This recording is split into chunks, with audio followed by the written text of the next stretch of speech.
The clearance threat of John Brennan. That's the focus of tonight's angle. The media have been in a fit of apoplexy after the White House press secretary Sarah Sanders announced yesterday that the president is considering revoking security clearances from certain Obama-era intel officials, along with one from the Bush administration. It's political. I mean, it's entirely political. It's punishing your critics. They're just attempting to now, gaslight and distract from something else. I think it's very, very dangerous undermining of the intelligence community and almost the creation of an enemies list. This is not a small thing to have a president suggesting retribution for political criticism in this way. It reminds me, David Ignatius, of what happened with Erdogan after he took control in Turkey. Who did he go after first? He went after the generals. What a buffoon. I'm sorry, Erdogan. All right, Joe. Hey, here's how NBC Nightly News led their broadcast last night. It's an unprecedented threat aimed at some critics of the commander-in-chief's. The White House now considering stripping the security clearances of 6 former intelligence officials. Dun, dun, dun. It's an unprecedented threat. They make it sound like Trump is threatening to bomb former CIA Director John Brennan's house. Of course, it's hyperbolic reporting, and it comes from Brennan's current employer, NBC.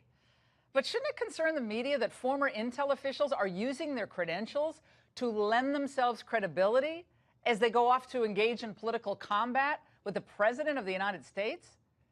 The truth is, former intel officials have retained their security clearances for decades, not as a booby prize for service, but to benefit the government, maybe consulting work and so forth.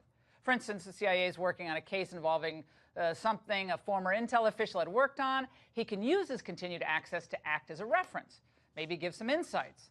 But has it all gotten out of hand? Roughly 4.2 million Americans had security access or were eligible for access since 2015, according to the Office of the Director of National Intelligence. The General Accountability Office calls this a high risk for national interests. It's perfectly legitimate, though, for the president to recall the clearances of retirees in the interest of national security, isn't it? So if the government needs retired officials to help on cases, well, the government can insist that they go through the normal clearance process again. But when you're talking about individuals like Brennan, it's a wonder how he maintained a clearance at all. Let's look at the Brennan record for just a moment. Before he became their favorite Trump basher, the Democrats in the Senate despised him. Some urged his resignation as CIA director for lying about spying, and not spying on the bad guys, but on the Senate. He's been caught lying multiple times during his government career.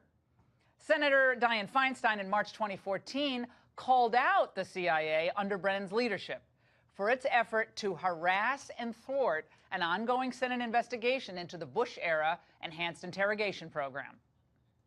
Based on what Director Brennan has informed us, I have grave concerns that the CIA's search may well have violated the separation of powers principles embodied in the United States Constitution. It may have undermined the constitutional framework essential to effective congressional oversight of intelligence activities or any other government function.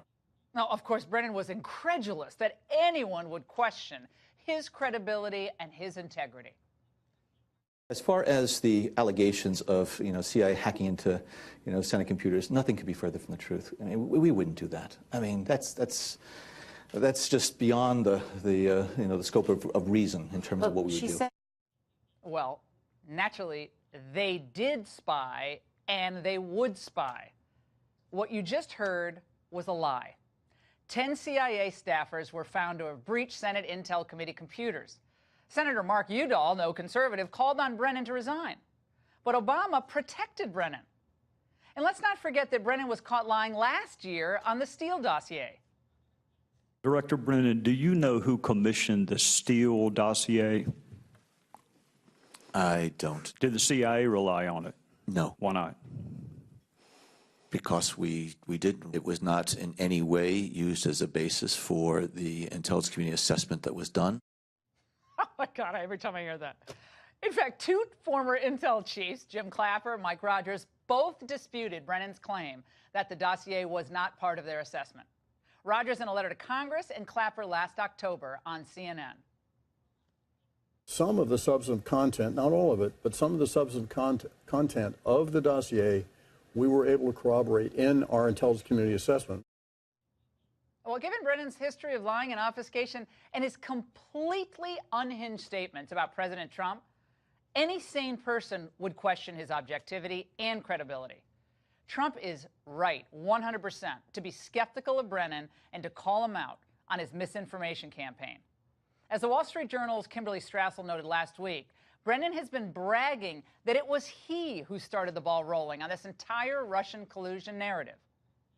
I encountered and am aware of information and intelligence that revealed contacts and interactions between Russian officials and U.S. persons involved in the Trump campaign that I was concerned about. I know that there was a sufficient basis of information and intelligence that required further investigation by the Bureau to determine whether or not U.S. persons were actively conspiring, colluding with Russian officials.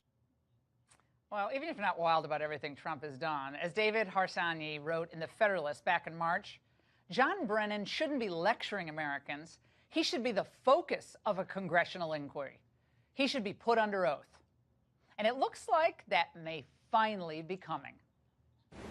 Well, we have lots of questions for John Brennan, and he will definitely be sought by the committees for an interview. This is an extremely disturbing thing to see both he and James Comey, supposedly impartial government officials carrying out their jobs in very important areas in intelligence gathering and law enforcement, express the kind of extreme bias that they've shown now, which I think reflects quite accurately on what they were doing back in 2016.